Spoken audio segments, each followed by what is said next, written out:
But I don't expect at any time now or in the future that any country will ever have 100% foolproof intelligence. After Pulwama, there was the Balakot airstrike. Now today I think we're going to see something more than that. You do not ask a murderer to investigate his own murders. The Pakistanis have to understand that they cannot kill Indians with impunity.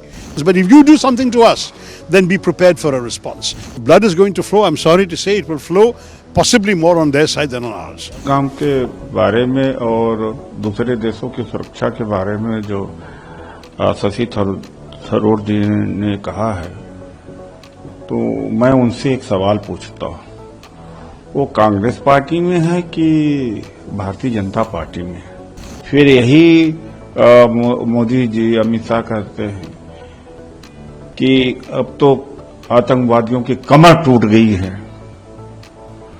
तो भैया full proof security की बात तो मोदी जी अमित शाह ये सरकार कर रही है। आप भारत सरकार को खंडन कर रहे हैं, सुपर बीजेपी मैन बन रहे हैं आप। उन्होंने दावा किया, हम थोड़ी कह रहे थे कि कोई परिंदा पर नहीं मार सकता। और यह भी कहा 2013-14 के चुनाव में कि मोदी जी प्राइम मिनिस्टर बन जाएंगे तो लाहौर तक घुस करके मारेंगे। शशि थरूर को यह नहीं पूछना चाहिए कि क्या घुस करके मारे? शशि थरूर को यह भी पूछना चाहिए कि कांग्रेस या यूपीए सरकार पीओके नहीं ले पाई, इसी पर बीजेपी घेरती है, तो शशि थरूर को पूछना चाहिए कि पीओके कब ले हैं आप? शशि थरूर को यह भी पूछना चाहिए कि जो बैथरन है पहलगाम में, जो ऑल पार्टी मीटिंग में झूठ बोला कि तो 2 दिन पहले खुला और टूरिस्ट ने और वहां के ऑपरेटर ने बताया, नहीं पूरे साल खुला रहता है।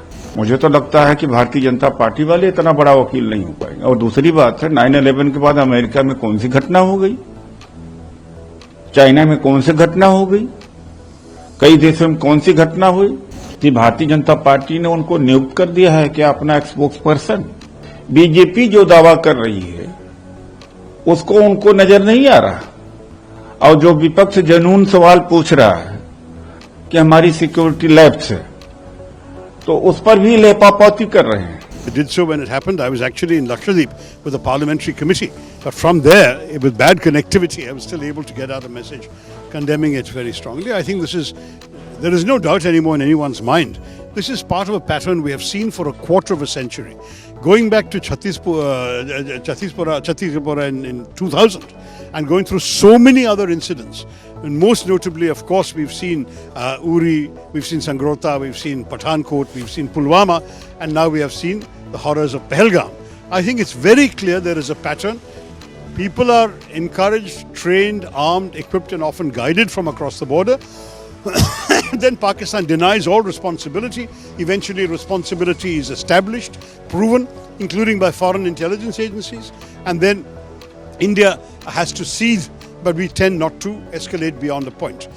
Last 2 times there was some retaliation. After Uri, we sent the government sent a surgical strike across the border, and after after Pulwama, there was the Balakot airstrike. Now today, I think we're going to see something more than that.